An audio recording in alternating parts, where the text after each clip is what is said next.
Today we're diving into why Dexter isn't just good, it's disturbingly brilliant. What immediately sets Dexter apart is its bold moral framework. The series doesn't simply present us with an all-out villain as the protagonist. That would get really boring really fast. Instead, it creates a character who operates within a twisted but internally consistent ethical system. For the five of you who are new to the show, Dexter follows Harry's code, a set of rules taught by his adoptive father, which dictates that he can only kill other murderers who have escaped justice. As you might expect, this creates a fascinating moral paradox that challenges viewers' traditional notions of right and wrong. It also means we get to see lots of blood and guts. That's my favorite part.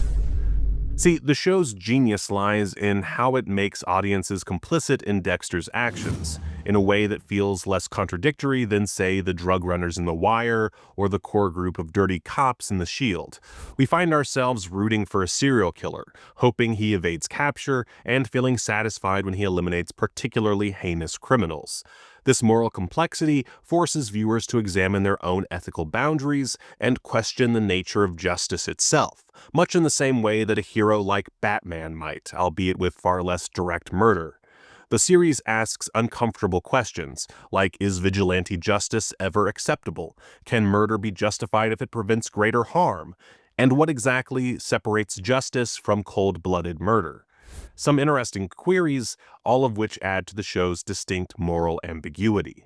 The show is often at its best when contending with this ambiguity. For example, the storyline revolving around Dexter's friendship with Miguel Prado in Season 3 blurs the line between mentorship and corruption, and asks both the viewer and Dexter whether Harry's code can be applied to other murderers.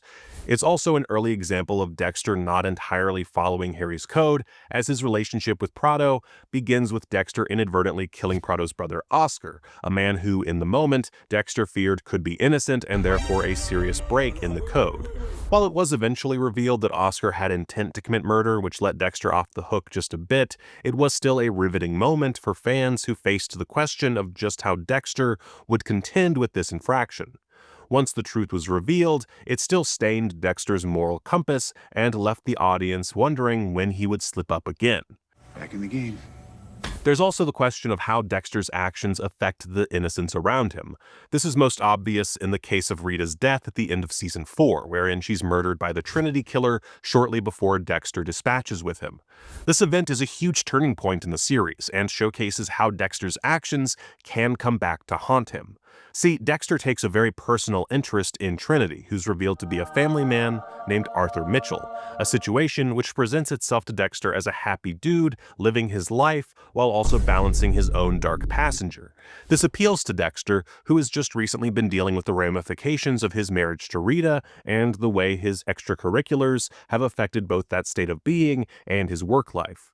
It's only through befriending Arthur that Dexter eventually realizes that the happy home life is a facade, that Arthur is actually abusive. This leads to Dexter actually attempting to kill Arthur, but by then it's essentially too late. Arthur gets ahead of Dex, discovers that his secret identity is just that, and winds up even confronting Dexter at work. Eventually, of course, Dexter gets his man, but it's too late and Rita is killed sometime prior. And I will have my vengeance.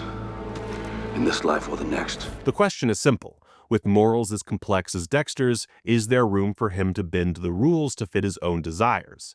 Based on the results of Prado and Trinity, it would seem not to be the case.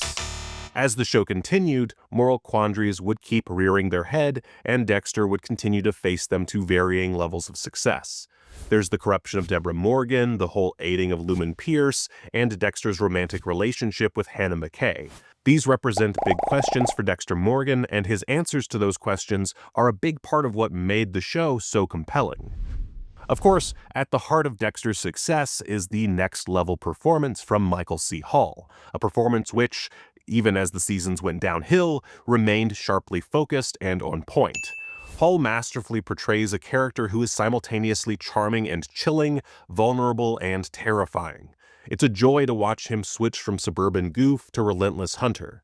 His ability to convey Dexter's internal struggle between his dark passenger and his desire to appear normal wound up earning him 5 Emmy nominations for playing the character. The character development throughout the series is equally impressive. Dexter begins as someone who believes himself incapable of genuine emotion, convinced he's merely mimicking human behavior. However, as the series progresses, we witness his gradual discovery of authentic feelings through his relationships with Rita, his stepchildren, and later his own son Harrison. A pivotal moment occurs in Season 4 when Dexter genuinely mourns Rita's death, surprising himself with the depth of his grief. His protective instincts toward Harrison and his complex relationship with Deb further demonstrate his capacity for real emotion, contradicting his self-perception as an emotionless killer. It's to Hall's credit that this all comes across so earnestly. Going back to Season 3, Dexter's relationship with Miguel Prado showcases more of Hall's range as an actor and the show's dedication to character development. Dexter's attempt to share his dark world with someone ultimately reveals his need for genuine connection and understanding. This evolution from emotional void to someone capable of love and loss creates a compelling character arc that spans the entire series, ultimately leading to Dexter's big decision regarding Deb in the series finale. Each season of Dexter functions as both a self-contained story and part of the show's larger narrative tapestry. Its structure is built around each season introducing a new primary antagonist, or even multiple antagonists, such as with Miguel Prado and the Skinner in Season 3, while advancing overarching character development, keeping the series fresh and engaging. Basically, each season has a big bad, while also providing its characters with the necessary tools to grow, something common in television and for good reason.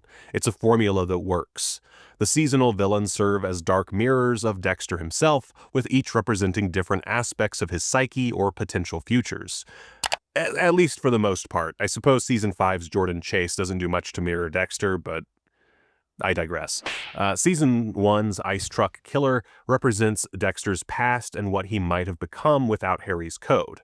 The Bay Harbor Butcher investigation works as Season 2's big bad, with Dokes as Dexter's primary human antagonist, though of course he is usurped in that role by Lila. Messy plotting aside, the investigation forces Dexter to confront the possibility of getting caught for his crimes. The Trinity Killer in Season 4 shows Dexter a disturbing vision of what his future could entail, a family man who maintains his killing for decades, ultimately destroying those he claims to love. As you can see, each antagonist challenges different aspects of Dexter's identity and beliefs. The series also excels at maintaining tension through its dual narrative structure. Viewers simultaneously follow Dexter's personal life and his hunting activities, creating constant dramatic irony as his two worlds threaten to collide. This structure generates sustained suspense as audiences wonder not if Dexter will be caught, but when and how his carefully constructed facade will crumble. Dexter succeeds as television because it refuses to provide easy answers to complex moral questions. Instead, it creates a rich, psychologically authentic world where viewers must grapple with their own moral assumptions and emotional responses. The series combines exceptional performances, sophisticated writing, and compelling themes to create a viewing experience that is both entertaining and intellectually challenging. At least for the first 4 seasons or so. The show's lasting appeal lies in its ability to make viewers complicit in its moral ambiguity while forcing them to examine their own ethical boundaries. Dexter doesn't just tell the story of a serial killer. It explores fundamental questions about justice, morality, family, and human nature. In doing so, it achieves what the best television does. It entertains while provoking thought, challenges assumptions while telling a compelling story, and leaves viewers questioning not just what they've watched, but what they believe about right and wrong. It's also just a lot of fun to watch a chill dude committing heinous murders. What do you think appeals to people about Dexter? Why was it such a huge success? Let me know in the comments, and thank you for watching ScreenRant.